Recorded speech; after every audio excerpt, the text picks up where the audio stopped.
আমরা যারা এসেছি আপনাদের এই দিন এতিমদেরকে নিয়ে আমাদের এই ইফতার এর দোয়া অনুষ্ঠান আমরা অত্যন্ত কৃতজ্ঞ।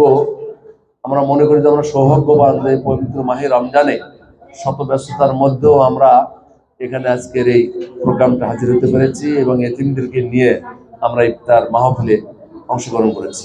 আমরা বাংলাদেশ জাতীয়তাবাদী দলের পক্ষ থেকে আমরা বারবার বলেছি এতিমদের প্রতি আমাদের সহানুভূতি, এই মাদ্রাসার প্রতি আমাদের সহানুভূতি সহযোগিতা আজকেও আছে, আগামীতেও ইনশাল্লাহ আমাদের এখানে থাকবে ইনশাল্লাহ। এবং সর্বক্ষেত্রেই আমরা শীতের সময়ও আমরা এখানে এসেছি, যতটুকু পারছি কম্বল বিতরণ করেছি। আগামী দিনেও আমরা যদি ইনশাল্লাহ রাষ্ট্র ক্ষমতায় যেতে পারি তাহলে আমাদের এই মাদ্রাসার প্রতি আমাদের সুনজর থাকবে ইনশাল্লাহ।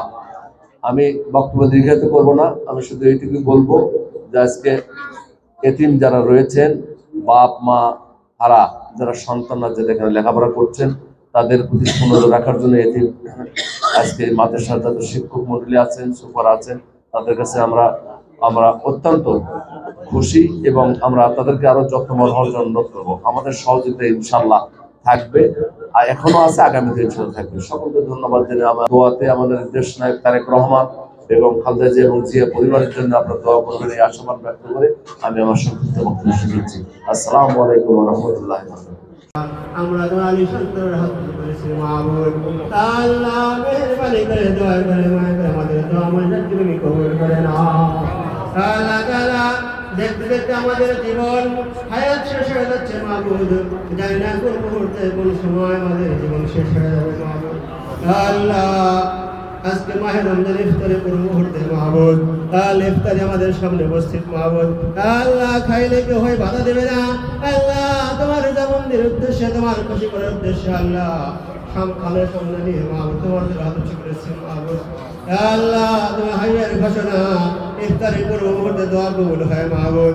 আল্লাহ দোয়া কবুলের মুহূর্তে আল্লাহ তোমাদের হাত উঁচু করেছে মাহবুব। আল্লাহ মেহেরবানি আমাদের সমস্ত আমালকে তুমি কবুল করে নাও। আল্লাহ আজকে ইফতারিকে তুমি কবুল করে নাও।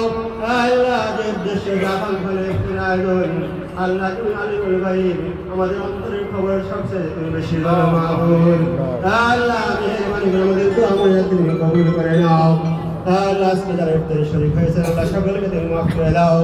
আল্লাহ সকলের আবর্জনকে মাফ করে দাও, সকলের আপনজন যারা অন্ধকার কবরের সাথে তাদেরকে তুমি মাফ করে দাও।